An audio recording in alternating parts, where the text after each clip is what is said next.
Hi guys, welcome back to my channel. My name is Mary Juma, and if today is your first time of seeing my channel, I'm saying you are highly welcome. Please kindly hit on that subscribe button to be part of my sewing family. And to my returning viewers, thank you so much for your support. I really appreciate it. And in today's video, I'm going to share with you guys how to make this beautiful kimono crop jacket with a turn-up sleeve. This is so easy to achieve, and it's a beginner friendly. And if that sounds interesting to you, please keep on watching and let's get started. So to start with, what I'm going to be using is this top part here as my guide for the starting line, and my fabric can unfold both the front and the back and on each other. And to know the width of your fold, you are going to place the half of your shoulder measurement plus the sleeve length, and half of my shoulder measurement here is 8 inches plus the sleeve length of 10 inches. So in total what I have on fold here is 18 inches. Okay, so I'm going to start marking that out. As you can see how I'm placing my tape, the first measurement I indicated was the half of my shoulder measurement, and other mark would be the sleeve length of my top. Okay, so I'm going to mark that out as well. So everything I have here in total is 18 inches, as you can see. So the next thing is to take the length of my top. So what I'm working with is 18 inches as well, and I'll be adding a 2 inches bed to the down part. So the total length will be 20 inches after I must have added my bed. So what I'm going to mark here is 18 inches plus my 18 and a half inches plus my stitching allowance. Okay, so the next thing I'm going to do is to place my neck width. The neck width I'm working with is 3.5 inches, and the back neck depth is 1 inches, while the front neck depth is 2 inches. And I'm going to connect the point into a round neckline after marking out my point. Okay, so the next thing I will do is to come down by 1 inch at the sleeve part for my shoulder slope, and I will connect it to meet my neckline. So guys, from the shoulder slant, I'm going to place my sleeve opening there. The sleeve opening I want to work with is 7 inches, and I already added an extra 1 inch allowance to it for stitching, and that makes it 8 inches for my sleeve opening, and I'm going to roll that into a straight line. Okay, so on that line that I just drew, I'm going to place my bust measurement. I'm going to place quarter of my bust circumference, which is 10 inches plus 2 extra inches to it for ease, making 12 inches plus my side seam allowance. Okay, and then on the top length, I'm going to place quarter of my waist circumference plus 2 inches for ease and side seam allowance, and I will go ahead to connect the lines together.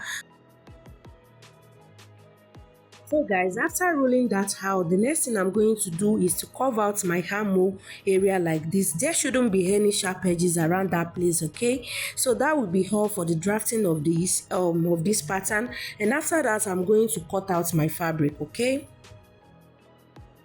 so guys, this is what our top is looking like after cutting out. So the next thing I did was that I set aside my back pattern, and I'm going to work on my front neckline. So for the front neckline, I'm going to start marking out 2 inches on the center fold like you see me doing. I'm going to mark that to meet the chest line, and after that I'm going to mark the lines with my ruler, and I'm going to connect the points together to meet up with my neckline like so. And that will be all for the front pattern, and I'm going to cut out the neckline thereafter.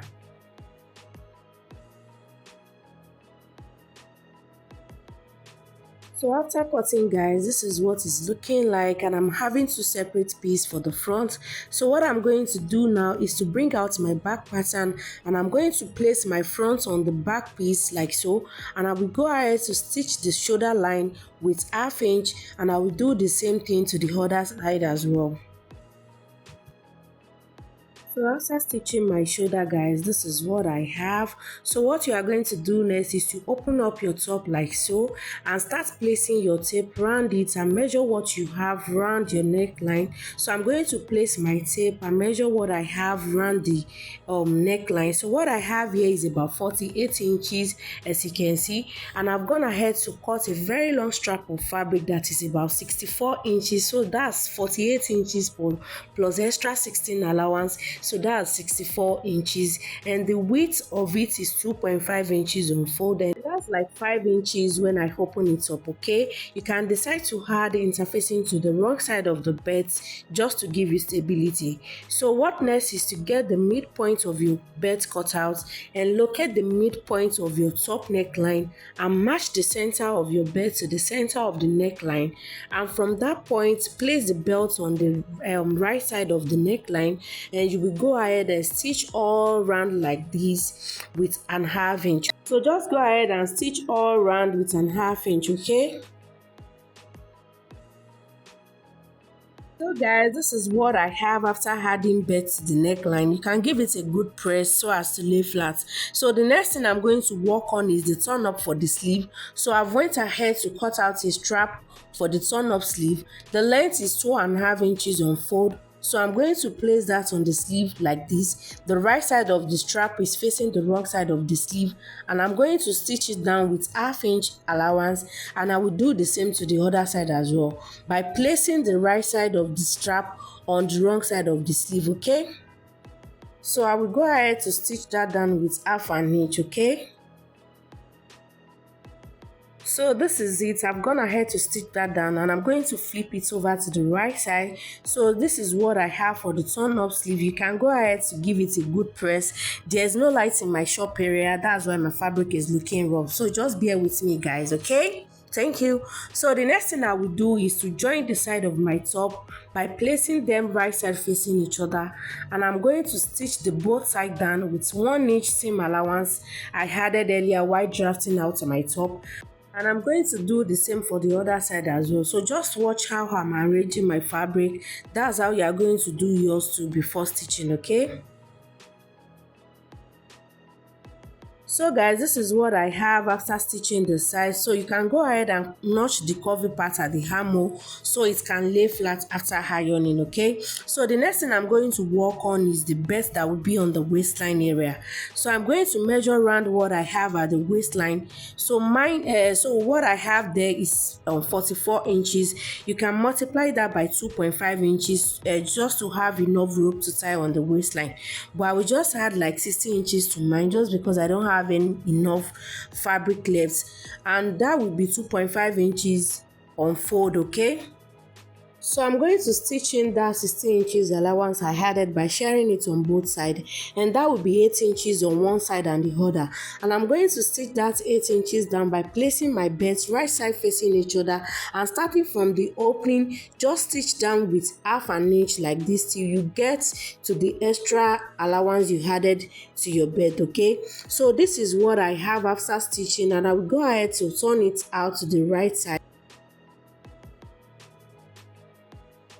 After turning it over to the right side, this is what I have guys. I'm now left with the part that will go around the waistline. So what I'm going to do now is to bring out my top, and I'm going to place my belt on the waistline of my top like so. And I'm going to start by stitching down with an half inch allowance around the waist, and that will be all for this top. Okay, so this is it after fixing the waist belt. This is how it looks like. You can see how neat, well finished and beautiful this is looking. This is super easy to achieve. You can see both the front and the back of my waistline, how neatly finished this is looking without any rough edges. You can easily rock this with your jean, with your shorts, and this is how it's looking like on the mannequin. And thank you so much for watching up to this moment, and don't forget to hit on that subscribe button if you haven't. Like, comment and share with your family and friend, and I'm going to see you in my next one. Okay, thanks for watching, and bye for now guys. Bye guys.